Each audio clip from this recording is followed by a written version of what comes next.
नमस्कार शेतकरी मंडळी, तुमचं स्वागत आहे माझ्या नवीन व्हिडिओमध्ये। तर आमच्या शेतामध्ये 3 HP इकोझोन कंपनीचं इन्स्टॉलेशन झालेलं आहे। तर मी तुम्हाला त्याचं कंट्रोलर दाखवते। हे जे कंट्रोलर आहे हे डिजिटल इलेक्ट्रॉनिक कंट्रोलर आहे। तर ह्या कंट्रोलरमध्ये कंट्रोलरचा नंबर, फ्रिक्वेन्सी, तुमचा कुठल्या डेटला तुमचा पॅनल सेट केला आहे त्याची डेट, पुन्हा आजची डेट, वेळ आणि रोज तुम्ही किती हजार लिटर पाणी यूज केले ते पण याच्यामध्ये दाखवते। आणि हे 3 HP सोलार असल्यामुळे आम्हाला कंपनीकडून 3 प्लेट, इकडच्या साईडनी 3 आणि खालच्या साईडनी 3 अशा 6 प्लेट मिळाल्यात। हे जे आहे हे आर्थिंगसाठी दिलेलं आहे, म्हणजे वीज जरी पडली तर आपल्या पॅनलवर पडणार नाही, यावर पडेल, हे वीज खेचून घेतं।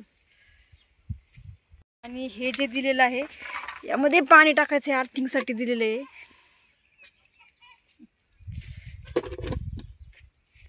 तर ही एक प्लेट आहे, ही 500 वॅटची आहे।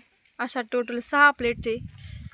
6 प्लेटमधून रोज 3000 वॅट ऊर्जा तयार होते। असा हा आहे आमचं सोलार। तुम्हाला व्हिडिओ आवडला असल्यास नक्की लाईक शेअर करा। Thank you, thanks for watching my video.